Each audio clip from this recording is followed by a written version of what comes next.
주식은 예측과 대응의 영역이라는 말이 있는데요. 어느 종목이 가장 강한 상한가인지.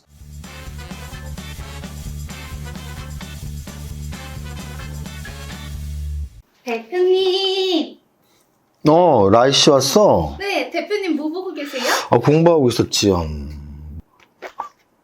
제가 그때 말씀드렸죠? 요즘에 그림 공부하고 있다고.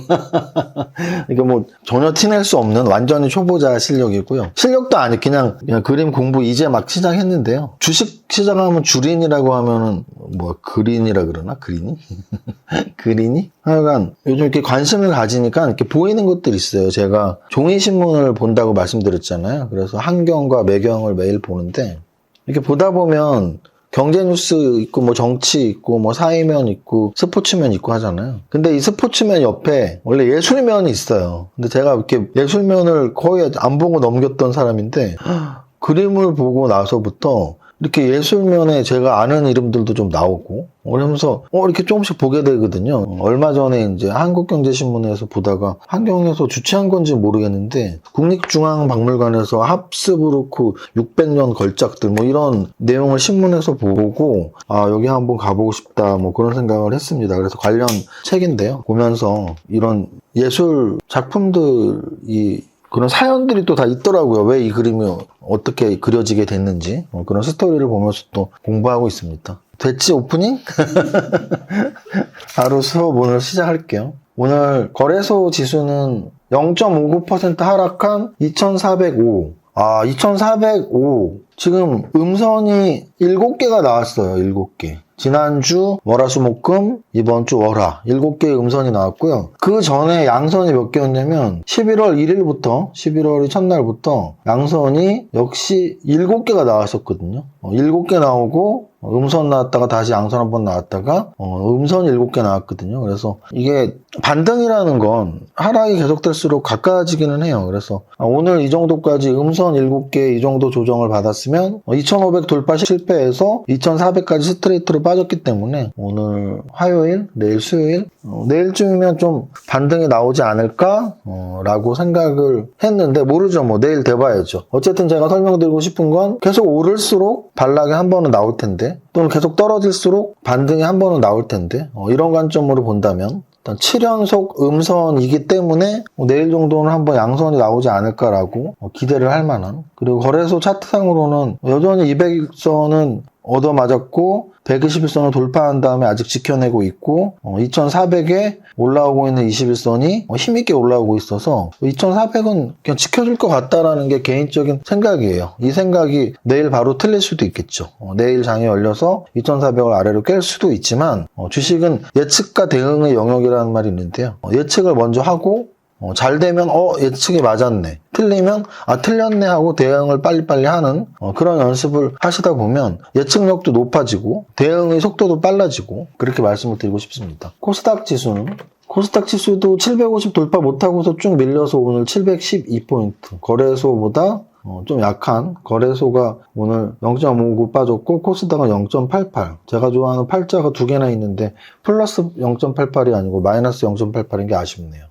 여기까지 하고 거래소 시총상위 보면 삼성전자가 오늘도 1% 빠졌고 LG에너지는 삼성바이오 쭉 있고 LG화학이 오늘 0.73 올랐지만 큰 의미는 없죠. 그냥 탑10 안에 한 종목 올랐네 정도의 의미가 있는 거고요. 카카오는 좀 3%나 빠졌고 그래서 탑10 안에 오른 종목이 별로 없고 그래서 코스피 200을 종목으로 봤더니 이게 웬걸? 정말 깜놀이죠, 깜놀. 왜냐하면 코스피 200의 종목이 상한가가 나오는 게 쉽지가 않습니다. 그런데 코스피 200에서 세 종목이나 상한가가 나온 거죠. 깜놀이죠. 메리츠 화재가 5조 2천억짜리인데 상한가, 메리츠 금융지주가 4조 4천억짜리인데 상한가, 메리츠 증권이 3조 7천억짜리인데 상한가. 상한가의 강한 순서는 셋 중에 메리츠 금융지주는 점상이었죠. 점상이 제일 강한 거예요. 다음 메리츠 증권은 상출발을 해서 시초가가 상한가란 말이에요. 상출발을 했는데 아랫꼬리를 달았죠. 아랫꼬리를 달았습니다. 그래서 아랫꼬리를 달고 다시 말아서 상한가. 메리츠 화재는 시초가가 상한가가 아니었죠. 그렇게 따진다면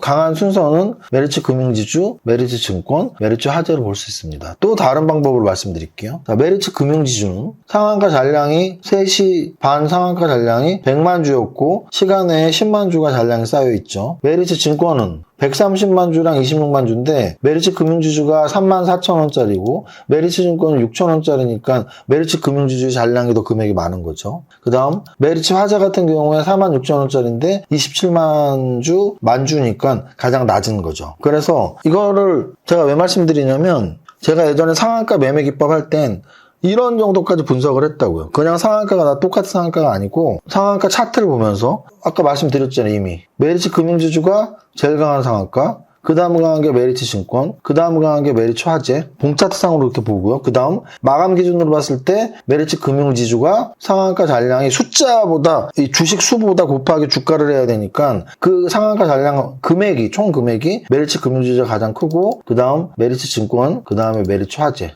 이렇게 보시면 되는 거예요. 이게 지금 제가 뭐 한 거예요? 어느 종목이 가장 강한 상한가인지. 그래서 강한 상한가를 요즘에는 큰 의미가 없습니다. 왜냐면 요즘은 연속 상한가가 잘 나오지 않기 때문에. 그럼에도 불구하고 제가 오늘 말씀을 드린 건 간혹 있어요. 또 하나는 여러분들이 갖고 있는 종목, 여러분들이 갖고 있는 종목이 예를 들어 메리츠 증권이나 메리츠 화재 갖고 있는 분들 꽤 있었을 텐데 근데 갖고 있는 분들이 오늘 갑자기 땡 잡은 거죠. 그냥 상한가 간 거죠. 그래서 갖고 있는 분들이 내 종목이 상한가 갔을 때 이게 얼마나 강한 상한가인지를 느껴야 된다. 그럼 그게 왜 중요하냐? 강한 상한가 종목은 안 팔아야 되니까. 강한 상한가 종목은 오늘 안 팔아도 내일 시초가에 더 비싸게 팔 기회가 있다고요. 이해하셨죠? 그래서 여러분들이 보유 종목이 운 좋게 오르더라도 상한가를 치더라도 그 운을 실력으로 만드는 방법은 이거를 오늘 팔 것인가 내일 팔 것인가 강한 상한가인가 약한 상한가인가를 구별할 줄 알아야 된다는 겁니다. 그래서 오늘 시총 상위 종목 중에 상한가가 3개나 나왔으니까 그 중에 메리츠 화재로 하죠. 왜냐면 메리츠 화재가 거래대금이 1,000억이니까 여러분들 중에 좀 궁금해 하시는 분들이 있을 것 같아서 오늘 관심 종목에는 메리츠 화재를 넣으면 될 것 같고 그리고 5% 4% 이렇게 오르는 것들 중에 두산 인프라코아가 있죠. 두산 인프라코아 기계장비 관련주예요. 건설장비, 기계장비 관련주. 두산 에너빌리티, 원자력이죠. 하나솔루션, 태양광이죠. 그래서 오늘 또 에너지, 건설기계 쪽이 적당히 올랐다. CS윈드 풍력이죠. 그래서 에너지, 건설기계, LIG 넥스원, 한국항공우주가 바로 방산이죠. 에너지, 건설기계, 방산 정도가 거래소 시총상위 종목들에서 읽을 수 있는 업종들이었습니다. 거래 대금 보시면 거래 대금에서 일단 삼성전자 다음으로 거래가 많이 된 게 뭐니? 하이드로 리튬. 하이드로 리튬은 이미 여러 번 말씀드렸는데 다시 한번 차트를 설명을 드리면 어제는 거래 터지면서 양선 나오는 것까지는 그나마 괜찮은데 오늘 개파락에 거래 터지면서 음선이기 때문에 조금 불안한 차트로 바뀌었다 정도로 설명을 드리고 인벤티지랩 같은 경우는 오늘 첫날 신규 상장 종목인데요. 요거 오늘 17% 올랐잖아요. 근데 이게 지금 이렇게 보시면 공모가를 확인할 수 있잖아요. 공모가가 12,000원짜리인데요. 발행가가. 오늘 14,950원이고요. 12,000원짜리인데 시초가가 12,750원이었고 저가가 11,950원. 즉 공모가에 샀더니 수익이 나더라. 첫날이에요. 첫날. 한두 달 지나면 공모가 밑으로 깨진 종목 많은데 첫날 같은 경우에는 확률적으로 10번의 공모가에 살 기회가 있다면 수익 날 확률이 좀 더 높습니다. 그래서 제가 쓴 책 3박자 투자법에도 신규 상장주 공략법이 있는데요. 신규 상장주 공략법에는 3가지가 중요하다고 말씀을 드립니다. 업종, 공모가의 절대 금액, 그리고 상장 금액, 상장가, 첫날 상장가, 시초가. 그래서 업종이 좋은지, 그리고 그 성장 산업의 업종인데 공모가도 제대로 잘 받았는지, 그리고 공모가 제대로 받았는데 공모가에서 막 따상을 출발하는 건지, 공모가 출발하는 건지, 어디쯤 출발했는지 이 3가지를 보고 신규 상장주를 공략한다. 인벤티지 랩은 이거를 내일 사라 이게 아니고 신규 상장주 거래대금이 많이 터져서 거래대금이 많이 터졌다는 얘기는 여러분들 중에 관심 갖는 분들이 많다는 얘기거든요. 오늘 일단 거래대금 쪽에서는 인벤티지 랩 신규 상장주 이름을 올릴 거고요. 다음으로 등락 현황 보면 등락 현황에서 클리노믹스, 메리츠 화재, 메리츠 금융지주, 메리츠 증권 상한가가 일단 3개가 들어가 있고요. 셀피글로벌, 바이온 스튜디오, 산타클로즈, 피코그램이 무증권리락 상한가 점상 가고 있는 중이고요. 그래서 상한가가 9개 정도 나왔고 그 밑에 있는 애들 종목 중에 좀 시총이 높은 애가 하나 있더라고요. 바로 FNF 홀딩스가 있습니다. FNF 홀딩스 상승 종목에서 관심 종목으로 넣을 거고요. 차트를 보시면 이틀 올렸다가 음선 5개 줬다가 다시 한번 이틀 올리면서 거래소 지수보다 훨씬 강한 차트가 됐죠. 거래소 지수는 지금 200일선을 못 뚫었잖아요. 근데 얘는 뚫었죠. 그래서 차트를 보면서 지수보다 강하다, 지수보다 약하다를 우리가 아셔야 돼요. 그래서 이 FNF의 차트는 지수보다 강한 차트, 지수보다 강하니까 200일선을 뚫고 쉬었다가 다시 한번 움직였다. 풀어 움직였고, FNF 같은 경우는 FNF 홀딩스랑 기업 분할을 한 거죠. 그래서 FNF 홀딩스가 당연히 홀딩스가 붙었으니까 지주회사격이고요. 지주회사격. 그리고 FNF 같은 경우가 MLB 쪽의 중국 진출이 되게 좋은 거고요. 여기 보면 중국 시장의 소비 회복 및 매장 확대, 패션 부분 성장이 기대되며, 근데 FNF 홀딩스는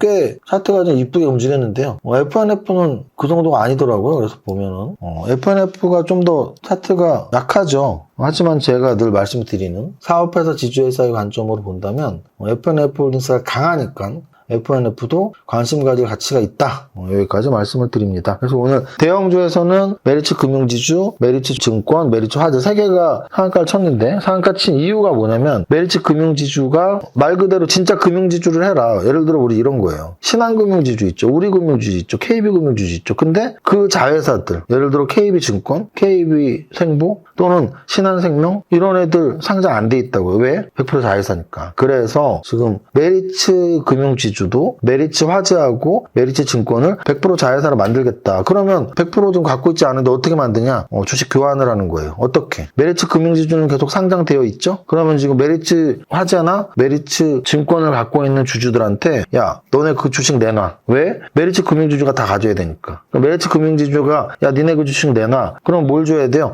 메리츠 금융지주의 주식을 주는 거죠. 그래서 여러분들이 지금 메리츠 증권, 메리츠 화재의 주식이 있는 분들은 지금 장중에서 정리를 하거나 아니면 주식 교환을 통해서 메리츠 금융지주로 바뀌는 겁니다. 그렇게 100% 자회사가 되면 메리츠 증권과 메리츠 화재는 상장 폐지가 되는 거고요. 메리츠 금융지주 하나만 살아남는 거죠. 다 이해하셨죠? 자, 그럼 이거는 여태까지 것과 반대죠. 뭐가 반대예요? LG화학이 LG에너지 솔루션이라는 사업부를 만들었고, 그래서 LG에너지 솔루션 사업부를 상장을 시켰잖아요. 그게 바로 기업 분할 상장이죠. 기업 분할 상장과 정반대라고 보시면 돼요. 기업 분할 상장과 정반대로 상장이 되어 있던 회사의 주식을 맞교환을 통해서 100% 자회사를 만들고 없앤다. 그럼 우리가 기업 분할할 때 물적 분할하면 요즘에 어때요? 주가가 떨어지죠? 그 반대의 효과를 누리는 주식 교환을 통한 100% 자회사 편입 후 상장 폐지를 해버리니까 다 상한가를 한 거예요. 주식하는 사람들이 이렇게 똑똑합니다. 그래서